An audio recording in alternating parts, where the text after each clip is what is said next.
Hello little champs, welcome to chemistry prep. तो आज हम पढ़ने वाले हैं मोलिकुलरिटी ऑफ रिएक्शन के बारे में। तो हम पिछली क्लासेस में ऑर्डर खत्म कर चुके हैं और हमने rate of reaction, factor affecting the rate of reaction, ये सब भी हम डिस्कस कर चुके हैं। तो आज हम पढ़ेंगे मोलिकुलरिटी। अब मोलिकुलरिटी क्या होती है, ठीक है। आप मोलिकुलरिटी की डेफिनेशन तो पढ़ोगे तो वो क्या होगी कि कितने रिएक्टिंग मोलिक्यूल कोलाइड होंगे आपस में और वो रेट डिटरमाइनिंग स्टेप में पार्टिसिपेट करेंगे, उसे तो मोलिकुलरिटी बोल देते हैं। अब इसे एक एग्जांपल से समझते हैं हम। जैसे कि हमने देखा था कि जो रिएक्शन में, जैसे तुम्हारी रिएक्शन होती है वो क्या है, एक रेस से हमने कंपेयर किया था। उसमें हमने देखा कि जो सारे पार्टिसिपेंट है वो तुम्हारे रिएक्टेंट है और जो वो विनिंग लाइन पे पहुंच जाते हैं वो तुम्हारे प्रोडक्ट होते हैं। अब बहुत सारे जो होते हैं पार्टिसिपेंट पार्टिसिपेट करते हैं, बट कुछ जो हो जाते हैं वो एलिमिनेट हो जाते हैं तुम्हारे, है ना।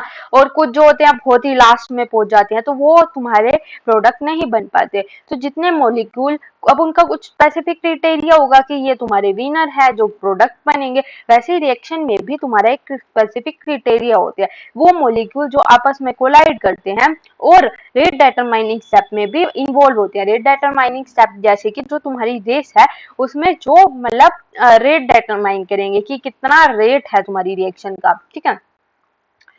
तो वो हो जाएगी तुम्हारी मोलिकुलरिटी। अगर हम जनरली बात करें तो मोलिकुलरिटी जो होती है सिंपल रिएक्शन की, वो उतनी ही होती है जितने तुम्हारे रिएक्टेंट होते हैं। सिंपल है, जैसे सिंपल चीजें होती हैं वो क्या होती हैं, वो सिंपल ही दिखती हैं, है ना।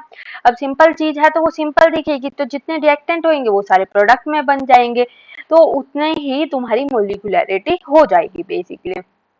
पर अगर वो कॉम्प्लेक्स रिएक्शन है तो कैसे पता करोगे। अब जो चीज कॉम्प्लेक्स है तो उसे कैसे पता करेंगे, वो तो देख के पता ही नहीं चलेगी। तो मोलिकुलरिटी जो होती है वो सिंपल तुम्हारी एलिमेंट्री रिएक्शन का फिनोमिना है, वो कॉम्प्लेक्स रिएक्शन का फॉर्मूला नहीं है, फिनोमिना, ठीक है। उसके बाद जैसे हमने ऑर्डर के 3-4 पॉइंट्स पढ़े थे, वैसे ही मोलिकुलरिटी के भी कुछ पॉइंट्स होते हैं। जैसे कि मोलिकुलरिटी जो होती है वो हमेशा क्या होगी, होल नंबर होगी, वो कभी भी फ्रैक्शनल नहीं होगी, ठीक है। वो एक थ्योरेटिकल कंसेप्ट है, वो जैसे तुम्हारा एक्सपेरिमेंटल था, ये तुम्हारा थ्योरेटिकल कंसेप्ट है। अब मोलिकुलरिटी जो होती है वो ग्रेटर देन 3 भी हो सकती है, cannot be greater than 3 because more than 3 molecule may not mutually collide with each other। अब जो मोलिक्यूल होंगे वो तो दो ही आपस में कोलाइड होंगे ना, 1 और 2, तो 3 मोलिक्यूल आपस में कोलाइड नहीं हो सकते, तो मोलिकुलरिटी जो होगी वो तुम्हारी ग्रेटर देन 3 कभी भी नहीं होगी, ठीक है। बिकॉज मोर देन 3 मोलिक्यूल आपस में कोलाइड नहीं कर सकते, ठीक है। उसके बाद हमने ये बोला कि कॉम्प्लेक्स रिएक्शन का कोई मीनिंग नहीं होता मोलिकुलरिटी का, वो जो फिनोमिना है वो सिंपल तुम्हारा सिंपल रिएक्शन के लिए फिनोमिना है। तो ये क्या है, तुम्हारी सीधा साधा बच्चा है जो कि क्या होगा, सिंपल रिएक्शन को डिफाइन कर पाएगा, ठीक है। समझ आया। उसके बाद हम देखते हैं ऑर्डर और मोलिकुलरिटी में डिफरेंस। तो ये तुम्हारा नीट के अंदर कभी नहीं पूछा जाएगा, बट बोर्ड के अंदर इसमें से क्वेश्चन आ सकता है कि right difference between order of a reaction and the molecularity of a reaction. तो ऑर्डर क्या होता है कि sum of power of the concentration term in the rate law. हमने अभी पढ़ा था जब रेट लॉ हम पढ़ रहे थे कि जो तुम्हारा रेट होता है उसको हम कैसे डिफाइन करते हैं, rate is directly proportional to A की पावर एक्स इंटू में बी की पावर वाई। अब जो x और y थे वो स्टिकोमेट्री नहीं थे, पर हमने बोला था ये जो पावर्स हैं वो क्या है, तुम्हारी कंसंट्रेशन टर्म्स है, ठीक है। अब ये क्या होती है, एक्सपेरिमेंटली डिटरमाइन की जाती है, जैसे कि हमने पढ़ा था। बट मोलिकुलरिटी क्या होती है, तुम्हारी थ्योरेटिकल कंसेप्ट है, ये अभी हमने पढ़ा कि ये थ्योरेटिकल कंसेप्ट है। पहले ऑर्डर की डेफिनेशन लिख दो कि कितनी पावर होगी तुम्हारी कंसंट्रेशन टर्म की इन द रेट लो, वो तुम्हारा होता है ऑर्डर। और मोलिकुलरिटी क्या होती है कि कितने तुम्हारे रिएक्टिंग मोलिक्यूल हैं वो कोलाइड हो रहे हैं, ठीक है, और तुम्हारे रेट डिटरमाइनिंग स्टेप में इन्वॉल्व होंगे, उन्हें तुम बोल देते हो मोलिकुलरिटी। उसके बाद जो ऑर्डर होता है वो उसकी फ्रैक्शनल वैल्यू हो सकती है, ये हम पढ़ चुके थे। बट जो मोलिकुलरिटी होती है वो सिंपल चीज है, सिंपल चीज कभी कॉम्प्लेक्स नहीं होती, तो इसलिए उसका कोई फ्रैक्शन नहीं होगा, हमेशा क्या होगा, होल नंबर होगा। अब ऑर्डर जो होता है वो जीरो हो सकता है, बट जो मोलिकुलरिटी है वो जीरो वैल्यू नहीं हो सकती। क्यों नहीं हो सकती, हमने बोला कि कितने नंबर ऑफ मोलिक्यूल कोलाइड हो रहे हैं, तो जीरो मोलिक्यूल कैसे कोलाइड होंगे, जब कोई रिएक्शन में पार्टिसिपेट ही नहीं करेगा तो कैसे हो जाए, बता दोगे तुम मोलिकुलरिटी, तो वो कभी भी जीरो नहीं होगी। उसके बाद अगर ऑर्डर की बात करो तो can be change with the reaction condition. अब जो ऑर्डर होता है वो चेंज कर सकते हैं हम रिएक्शन कंडीशन के साथ, बट मोलिकुलरिटी को चेंज नहीं कर सकते। मोलिकुलरिटी सेम है, उसके साथ कोई छेड़छाड़ करोगे कोई फर्क नहीं पड़ेगा उस पर, ठीक है। For a complex reaction the slowest step gives the order of reaction. हमने बोला कि जो मोलिकुलरिटी है वो किसके लिए, सिंपल चीजों के लिए।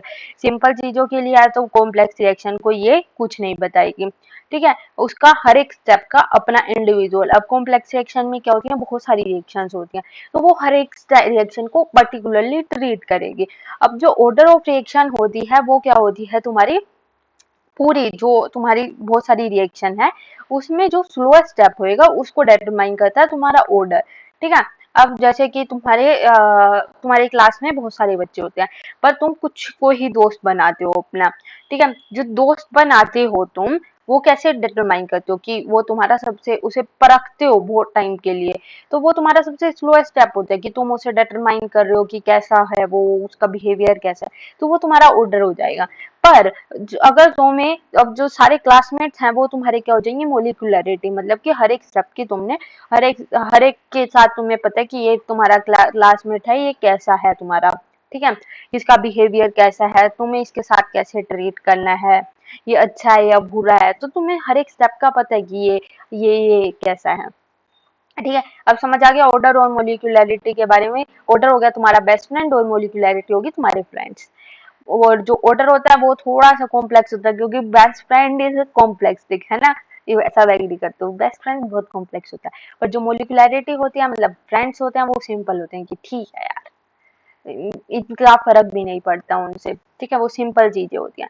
बट जो दिल के पास होता है वही होता है, ठीक है। उसके बाद आता है तुम्हारा जीरो ऑर्डर रिएक्शन। अब जीरो ऑर्डर रिएक्शन क्या होती है, नाम से पता चल रहा है कि जीरो, मतलब कि इसका जो ऑर्डर होगा वो जीरो होगा। अब जीरो ऑर्डर रिएक्शन वो रिएक्शन होती है जिसमें रेट जो होता है वो डिपेंड नहीं करेगा कि इंक्रीज हो रही है तुम्हारी कंसंट्रेशन या डिक्रीज हो रही है, क्योंकि ये क्या है, जीरो ऑर्डर, तो इसको कंसंट्रेशन से कोई फर्क नहीं पड़ेगा। होते हैं ना क्लास में कुछ न्यूट्रल बच्चे जिनको कोई फर्क ही नहीं पड़ रहा क्लास में क्या चल रहा है, कोई इसका दोस्त है या नहीं है, वो चिल इंसान है, कोई पढ़ाई की टेंशन नहीं है, एग्जाम आ रहे हैं, कोई टेंशन नहीं है, बस चिल है वो। तो वो ऐसे ही होती है तुम्हारी जीरो ऑर्डर रिएक्शन। उसमें जो होता है उसे रेट को कोई फर्क नहीं पड़ रहा होता कंसंट्रेशन से, कैसी चल रही है जिंदगी, कोई एग्जाम आ रहे हैं, वो चिल है कि हाँ सब देख लेंगे, वह वो है तुम्हारी जीरो ऑर्डर रिएक्शन, जो कि क्या है, chill. Zero order reaction is like a chill, ठीक है, चिल इंसान, ठीक है, जिसमें क्या होता है, रेट को कोई फर्क नहीं पड़ता किससे, कंसंट्रेशन से, चाहे वो इंक्रीज हो चाहे डिक्रीज हो, कैसी भी हो, उसे कोई फर्क नहीं पड़े। अब कुछ एग्जांपल्स डिस्कस करते हैं हम जीरो ऑर्डर रिएक्शन के। जो एग्जांपल है वो है तुम्हारा हाइड्रोजन क्लोराइड, जैसे कि HCl हो गया तुम्हारा, ठीक है। उसके बाद तुम्हारी होगी N2O। N2O को जब तुम रिएक्ट करते हो तो तुम्हें क्या मिलता है, N2 और O2, ठीक है। और उसके बाद एसीटोन और आयोडीन को ट्रीट करोगे तो तुम्हारी iodine acetate plus hydrogen iodide, ठीक है। ये तुम्हारे थे कुछ रिएक्शन जीरो ऑर्डर के, तो तुम इनका एक एग्जांपल भी याद कर लो, बस एक ही बोथ है, हाइड्रोजन क्लोराइड। और इसकी डेफिनेशन आ सकती है, what is a zero order reaction, तो तुम्हें लिख देना, zero order reaction is a reaction where the rate does not depend upon the increase और डिक्रीज इन रिएक्शन, मतलब कंसंट्रेशन ऑफ ए रिएक्शन, ठीक है। वो क्या है, चिल इंसान की जिंदगी में कुछ भी हो कोई फर्क नहीं पड़ता, वैसे रेट को कोई फर्क नहीं पड़ता, एग्जाम आ रहे हैं, कुछ हो रहा है, चिल लगाना उसको, से कंसंट्रेशन से कोई फर्क नहीं पड़ेगा। उसके बाद आती है डिफरेंशियल फॉर्म। इसकी दो फॉर्म पढ़ते हैं हम, एक डिफरेंशियल होती है, एक इंटीग्रल होती है। डिफरेंशियल मतलब डिफरेंशिएशन वाली फॉर्म। तो हमें पता है कि जो ए है तुम्हारा, एक रिएक्टेंट होगा वो प्रोडक्ट देगा। अब उसकी डिफरेंशियल रेट लो क्या हो जाएगी तुम्हारी, इसका डेरिवेटिव करना है तो किसके रिस्पेक्ट में करोगे, टाइम के रिस्पेक्ट में करेंगे, तो डेरिवेटिव कर दो तुम्हारा रिएक्टेंट ए का, तो क्या हो जाएगा, माइनस GA बाई में DT, मतलब कंसंट्रेशन ऑफ ए का तुमने डेरिवेटिव कर दिया किसके रिस्पेक्ट में, टाइम के रिस्पेक्ट में।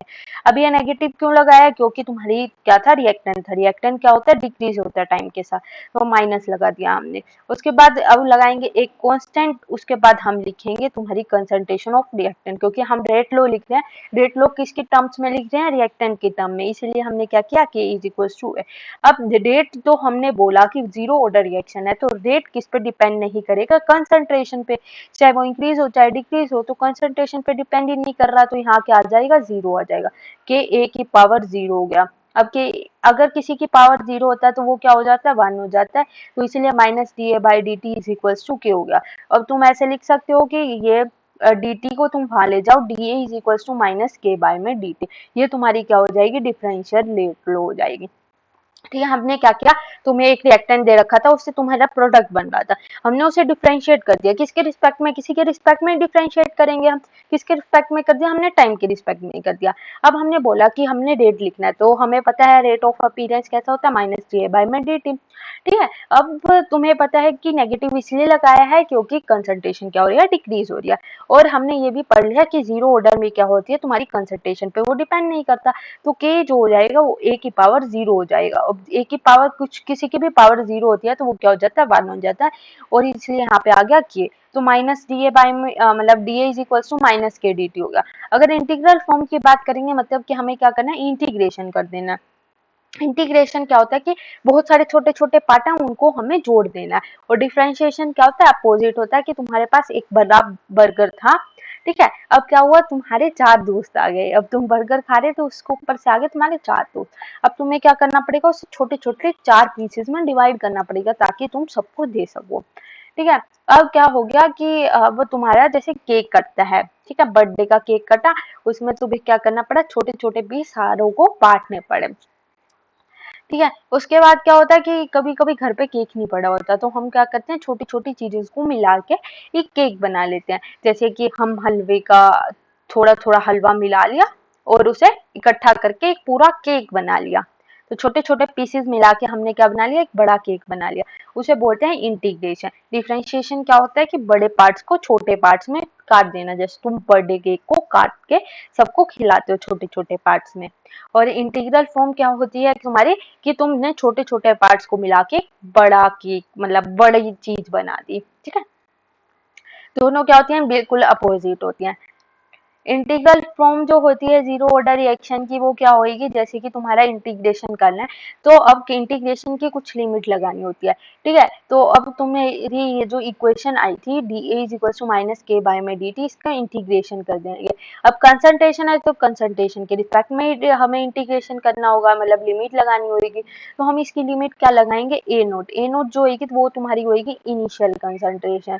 ठीक है, और उसके बाद तुम्हारी ए टी क्या हो जाएगी, तुम्हारी फाइनल कंसंट्रेशन, मतलब कि इनिशियली जैसे कि टाइम जीरो पे तुम्हारी कंसंट्रेशन जो थी वो ए नॉट थी, जैसे कि अब तुमने रिएक्शन तुम्हारी टी जीरो है, ठीक है, अब टाइम जीरो है, तो मान लो तुम्हारे पास जीरो टाइम पे तुम्हारा कुछ रिएक्टेंट होगा, जैसे कि अभी तुमने तुम्हारे पास मान लो जैसा तुम्हारा बर्थडे है, ठीक है, अब तुम्हारे पास पूरा पैकेट भर के टॉफियों का है, मतलब ये तुम्हारा क्या हो गया, इनिशियली कंसंट्रेशन है रिएक्टेंट की। ठीक है, उसके बाद तुमने हर एक क्लास में सबको एक एक डिस्ट्रीब्यूट कर दी, उसके बाद तुम्हारे पास कितनी बची, वो तुम्हारी क्या हो जाएगी, 80, तुम्हारी फाइनल कंसंट्रेशन हो जाएगी वो। ठीक है, उसके बाद हमने इसकी लिमिट लगा दी, तो हम क्या लगाएंगे, ए की लिमिट लगा दी 80 आई में ए नोट। अब तुम्हें लिमिट का पता है कि जो तुम्हारी फाइनल कंसंट्रेशन होती है वो पहले आ जाएगी 80 माइनस में ए नोट इज इक्वल्स टू में, वैसे ही तुम्हें टाइम की भी लगानी है, टाइम जीरो से कितना हुआ है, जीरो टाइम से टी टाइम हुआ है तुम्हारा, टी टाइम क्या है, वो कुछ रिफाइनाइट टाइम है जहाँ पे हम रिएक्शन नोट कर रहे हैं कि कंप्लीट हो चुकी है। ठीक है, जीरो से टी है तो माइनस के इंटू में टी की जैसे हमने वहां पे किया टी माइनस में जीरो कर दिया। ठीक है, उसके बाद तुम्हारा 80 माइनस में ए नोट था इज इक्वल्स टू माइनस के टी माइनस जीरो, तो ये जीरो तो हट गया, तो माइनस का के टी बचा तुम्हारा, और 80 माइनस ए नोट बचा, तो 80 क्या हो जाएगा तुम्हारा, इधर अगर तुम इसको इधर लेके जाएंगे हम, ए नोट क्या हो जाएगा तुम्हारा 80 माइनस में के टी। ठीक है, यहाँ से तुमने निकाल लिया तुम्हारा इंटीग्रल फॉर्म। ये जो इंटीग्रल फॉर्म है ये तुम्हारी यूज होगी, और डिफरेंशियल फॉर्म भी याद रखना, क्योंकि ये जो होती हैं ये यूज होती हैं। ठीक है, इसमें यहाँ से बोर्ड से कोई क्वेश्चन नहीं आता, बट ये बेसिक चीजें तो पता होनी चाहिए।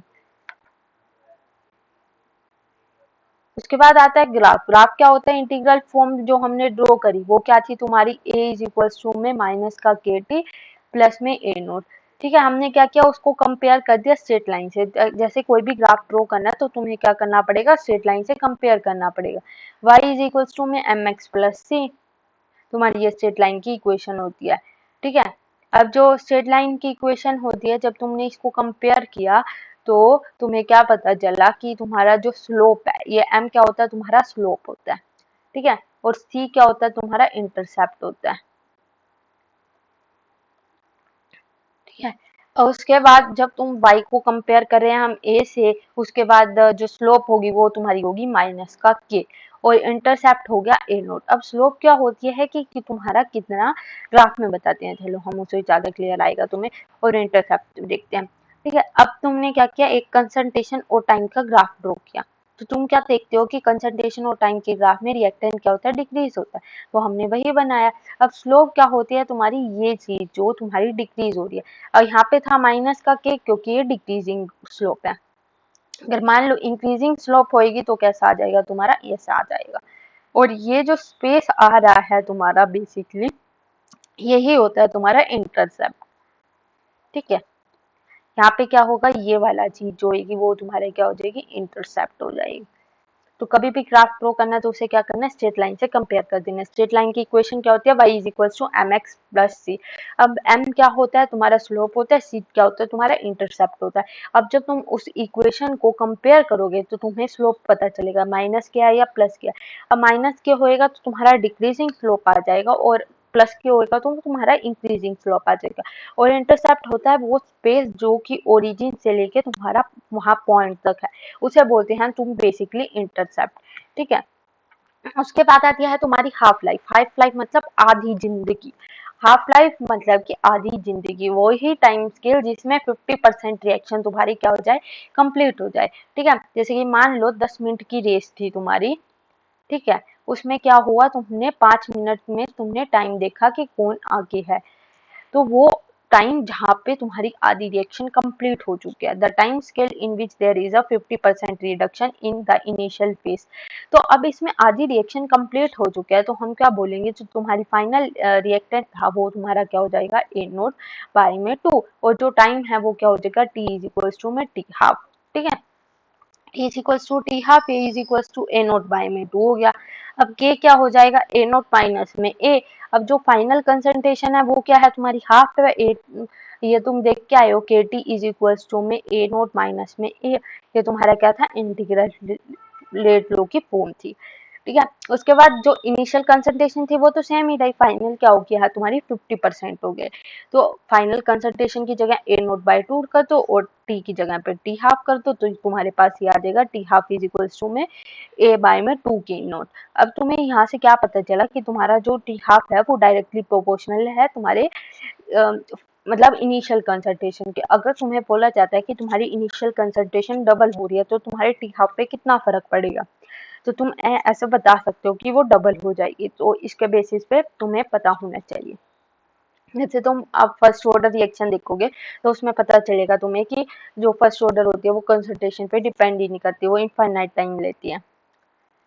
अगर हम टी हाफ और ए नोट का ग्राफ ड्रॉ करेंगे वो कैसा बनेगा, इसको भी ग्राफ ड्रॉ करना है तो क्या करना है, सिंपल स्ट्रेट लाइन से हमें इक्वेट कर देना, y is equal to M x plus सी।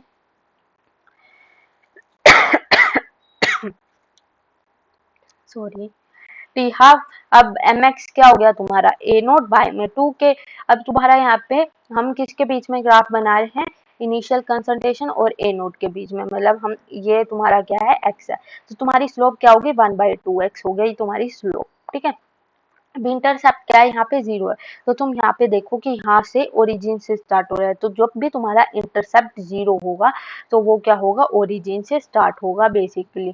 ठीक है, जब इंटरसेप्ट कुछ होगा पॉजिटिव या नेगेटिव तो उसके बेसिस पे तो हम ड्रॉ कर सकते हैं कि कितना डिफरेंस है तुम्हारा ओरिजिन से लेके उस पॉइंट तक का, उसे बोलते हैं हम इंटरसेप्ट। ठीक है, अब यहाँ पे स्लोप क्या थी, पॉजिटिव थी, इसलिए ये क्या बना, ऐसा इंक्रीजिंग ग्राफ बना, वरना इसका ग्राफ उल्टा बनता नेगेटिव का, ऐसा डिक्रीजिंग साइड पे बन जाता। अब क्वार्टर लाइफ टाइम क्या होती है, जैसे हमने पढ़ा हाफ पे मतलब हाफ हो गया है तुम्हारा रिएक्टेंट का, मतलब टाइम क्या हो गया, हाफ हो गया। अब क्वार्टर होता है कि क्वार्टर ही हो गया है, 1/4 हो गया, time in which reaction reduce to 1/4 of the initial value. तो वहां पे क्या कर देंगे, फाइनल कंसंट्रेशन को क्या कर देंगे, ए नोट बाई 4 कर देंगे, और टी क्वार्टर क्या हो जाएगा तुम्हारा, टी क्वार्टर हो जाएगा। मतलब अब इसका क्या होता है तुम्हारा, के टी इज इक्वल्स टू में ए माइनस में ए नोट था, है ना। अब यहाँ पे तुम वैल्यू पुट करो, ए नोट माइनस में ए था। ठीक है, ए नोट की वैल्यू ए नोट होगी, माइनस का ए नोट बाय में 4 हो गया तुम्हारा। ठीक है। और के टी क्वार्टर हो गया, तो टी क्वार्टर की वैल्यू यहाँ से निकाल देंगे हम, वो आ जाएगी तुम्हारी 3/2 इंटू में 4 एक एक के टी नोट। अब अगर तुम इसे जो तुमने हाफ लाइफ टाइम की देखी वो क्या थी तुम्हारी, उसे कंपेयर करोगे तो तुम्हें पता चलेगा जो क्वार्टर लाइफ टाइम है वो तुम्हारे क्या है 3/2 है तुम्हारे हाफ लाइफ टाइम के। तो टी क्वार्टर क्या है तुम्हारा 3/2 है टी हाफ के। ठीक है। तो इसमें ऐसा अभी तो नहीं आएगा नीट के अंदर क्वेश्चन, पर ऐसा ना जैम के अंदर क्वेश्चन आया था जब मैंने जैम की तैयारी करी थी कि टी क्वार्टर की में और टी हाफ में कैसा रिलेशन दे रखा होगा। लाइक तुम्हें टी हाफ की वैल्यू दे देंगे और टी क्वार्टर की वैल्यू पूछ लेंगे, तो ये ऐसे क्वेश्चन बन सकते हैं। अभी तक तो नहीं बने हैं पर आगे चांसेस हैं। उसके बाद आती है तुम्हारी कुछ क्वेश्चंस जो कि हम करेंगे अभी। ठीक है। उसमें क्या होता है, half life time of a zero order reaction having 0.02 molarity initial concentration of the reactant is 100 second, the rate low for the reaction is. उसने क्या बोला, half life time of a reaction having 0.02। अब तुम्हें half life time वो पूछ रहा है। ठीक है। उसने तुम्हें इनिशियल कंसंट्रेशन दे दी 0.02 एम। ठीक है। ऑफ अ रिएक्टेंट और टाइम दे दिया 100 सेकेंड। अब रेट कांस्टेंट पूछ रहा है वो तुमसे, कैसे निकालोगे। टी हाफ का फॉर्मूला पता है, ए नोट बाय में 2k। ए नोट की वैल्यू तुम्हें पता है, 2 की वैल्यू तुम्हें पता है, के की वैल्यू तुमसे नहीं, के की वैल्यू तुमसे पूछ रहा है। ठीक है। उसने दोबारा क्वेश्चन करते हैं, the half life for a zero order reaction having 0 point. अच्छा, ये तुम्हें हाफ लाइफ टाइम दे रखा है बेसिकली। देखो क्वेश्चन पढ़ने में कैसी गलती हो सकती है, बट तुम्हें क्या करना है, ध्यान से करना है क्वेश्चन। तो क्या क्वेश्चन बोला है, half life time of a zero order reaction. तुम्हें हाफ लाइफ टाइम पूछा है जीरो ऑर्डर रिएक्शन का, जिसका रिएक्टेंट जो है वो तुम्हें क्या दे रखा है 0.02 मोलर इनिशियल कंसंट्रेशन दे रखी है। ठीक है। और तुम्हें टाइम दे रखा है टी हाफ सेकेंड, जीरो से मतलब 100 सेकेंड सॉरी। तो 100 इज इक्वल्स टू में इनिशियल कंसंट्रेशन तुम्हें पता है 0.02 है, इनटू में डिवाइडेड बाय 2 इनटू में के आ गया। ठीक है। अब यहाँ से तुम के की वैल्यू निकाल लोगे, इसे दोनों को इक्वेट करो और यहाँ से जो ऑप्शन आएगा वो तुम्हें क्या कर देना है, करेक्ट कर देना है। तो दोबारा से क्वेश्चन पढ़ो, वो क्या था, half life time for a zero order reaction having 0.02 molar initial concentration. जो तुम्हें वैल्यूज देती जाए वो तुम्हें क्या करना है, लिखते जाना है। जैसे कि यहाँ पे मुझे इनिशियल कंसंट्रेशन की वैल्यू दे रखी थी 0.02 मोलर। ठीक है। उसके बाद जो तुम्हें हाफ लाइफ टाइम दे रखा है वो लेना है। उसके बाद तुम्हें रेट कांस्टेंट पूछा, वो निकालना है तुम्हें। अब रेट कांस्टेंट कैसे निकालेंगे, तुम्हें क्या होगा, फॉर्मूला पता है, उसके अंदर वैल्यूज पुट। देखो कितना इजी क्वेश्चन है, चुटकियों में होने वाला है। अब initial concentration of A reactant is double. देखो ये ऐसे क्वेश्चन आ गया, मैंने बोला था ना कि ऐसा बोर्ड में क्वेश्चन आता है। तो इसमें क्या बोला है कि initial concentration of reactant is double. Initial concentration जो होगी वो डबल होगी, तो हाफ लाइफ पीरियड कैसा होगा बताओ फॉर्मूले से। अभी हमने देखा कि टी हाफ जो है वो डायरेक्टली प्रोपोर्शनल है तुम्हारी इनिशियल कंसंट्रेशन के, तो क्या होना चाहिए। मैंने बोला था बोर्ड में क्वेश्चन आता है, और देखो नीट में भी आ रखा है ये तो क्वेश्चन। तुम्हारी क्या होनी चाहिए, तुम खुद करोगे ये क्वेश्चन। अगर मान लो यहाँ पे बोल दे कि when final concentration of a reactant is double, तो हाफ लाइफ टाइम पे क्या अफेक्ट होगा, बता सकता है कोई, ये भी बताना। ठीक है, कमेंट सेक्शन में बताना है तुम्हें। उसके बाद क्वेश्चन है the rate constant for a reaction. अब तुम्हें रेट कांस्टेंट दे रखा है, मतलब कि के की वैल्यू दे रखी है 0.6 इंटू में 10⁻³ इफ इट्स कंसंट्रेशन। अब तुम्हें कंसंट्रेशन भी दे दी ए की, मतलब कि इनिशियल कंसंट्रेशन दे दी तुम्हें 5 मोलर। ठीक है। और फाइनल कंसंट्रेशन दे दी तुम्हें बी। अब वो क्या पूछ रहा है, concentration of B after time 20 minutes. Okay, ये तो तुम्हारा फर्स्ट ऑर्डर का क्वेश्चन है, तो इसको हम बाद में करेंगे। ठीक है। अब ये तुम्हारा एक और क्वेश्चन है जिसमें लिख रखा है 3a give us b plus c, it would be zero order reaction when the rate of the reaction is proportional to the square of concentration of A. बताओ होगा। जब बोला कि ये जीरो ऑर्डर रिएक्शन होएगी, कब होएगी, हमने क्या बोला था, जीरो ऑर्डर क्या होता है, चिल इंसान जिसको कोई अफेक्ट नहीं होता रेट पे। ठीक है। तो कब होएगी, जब रेट ऑफ रिएक्शन पे कोई इफेक्ट होगा, नहीं होना चाहिए ना। तो rate of reaction is proportional to square of concentration of A, proportional to square, square बोल रहा है ये, लकी है, सेकेंड ऑर्डर रिएक्शन है, बिल्कुल भी नहीं होगा। The rate of reaction remain same at the concentration of A, ये होगा। The rate remain unchange at the concentration of B and C, हाँ। The rate of concentration doubles if the concentration of B is increase, नहीं। B की concentration पे तो depend ही नहीं करेगा, B तो प्रोडक्ट है तुम्हारा। और the rate same remain unchange at the any concentration of B and C, B की कंसंट्रेशन पे तो डिपेंड ही नहीं करेगा। तो इसमें क्या होना चाहिए ऑप्शन, तुम बताना, ठीक है। अब आएगी तुम्हारी फर्स्ट ऑर्डर रिएक्शन। तो फर्स्ट ऑर्डर रिएक्शन हम बाद में करेंगे, अभी तक हमने जीरो ऑर्डर रिएक्शन पढ़ ली। जीरो ऑर्डर रिएक्शन में हमने क्या क्या पढ़ा कि वो बहुत ज्यादा चिल इंसान होता है जिसको रेट पे कोई अफेक्ट ही नहीं होता है कंसंट्रेशन पे। उसके बाद हमने डिफरेंशियल फॉर्म देखी थी, जिसमें तुमने ये फॉर्म देखी, डिफरेंशिएट किया था हमने टाइम के रिस्पेक्ट में। इंटीग्रल फॉर्म देखी, जिसमें हमने क्या किया था, इंटीग्रेशन किया था लिमिट्स पुट करके। उसके बाद हमने ग्राफ देखा था, ग्राफ में के लिए तुम्हें क्या करना है, simple y is equal to M x plus c. यहाँ से तुम्हारा क्वेश्चन बन सकता है कि तुम्हारी स्लोप क्या होगी और तुम्हारा इंटरसेप्ट क्या होगा, ठीक है। अगर इजी क्वेश्चन बनाने के मूड में हुआ एनटीए तो या फिर बोर्ड में भी आ सकता है ऐसा क्वेश्चन, तो ठीक है। उसके बाद ये भी आ सकता है what is the zero order reaction and give its one example, तो ये भी तुम्हें अच्छे से करना है। उसके बाद हाफ लाइफ टाइम का भी आ सकता है कि अगर तुम इनिशियल कंसंट्रेशन को डबल कर रहे हो तो तुम्हारे हाफ पे क्या फर्क पड़ेगा, तो ये चीज भी थोड़ा ध्यान दे देना। और इसका फॉर्मूला अच्छे से कर लेना, यहाँ से न्यूमेरिकल बनने के चांसेस बहुत ज्यादा होते हैं अगर तुम्हारा जीरो ऑर्डर से कोई क्वेश्चन आ रहा है तो। उसके बाद तुम्हारा यही कंप्लीट हो गए। मैंने तुम्हें बता दिया कि किस टाइप के क्वेश्चन आते हैं नीट के अंदर, तो तुम्हें अच्छे से कर लेने हैं। और ऑर्डर और मोलिकुलरिटी के बीच में हमने डिफरेंस किया था, वो भी तुम्हें अच्छे से कर लेना है। उसके बाद हम कल देखेंगे फर्स्ट ऑर्डर रिएक्शन, ठीक है। उसके बाद हम फर्स्ट ऑर्डर रिएक्शन कंप्लीट कर लेंगे कल, उसके साथ कुछ क्वेश्चंस करेंगे। फिर हम देखेंगे अपना pseudo order reaction, threshold frequency, और तुम्हारा 3-4 दिन के अंदर ये चैप्टर खत्म हो जाए। मिलते हैं नेक्स्ट क्लास में नए जोश के साथ, नए होश के साथ। पढ़ते रहो, मस्त रहो, खुश रहो। कोई डाउट हो तो कमेंट सेक्शन में बता देना या फिर टेलीग्राम पे मैसेज कर देना। मिलते हैं गाइस, बाय बाय।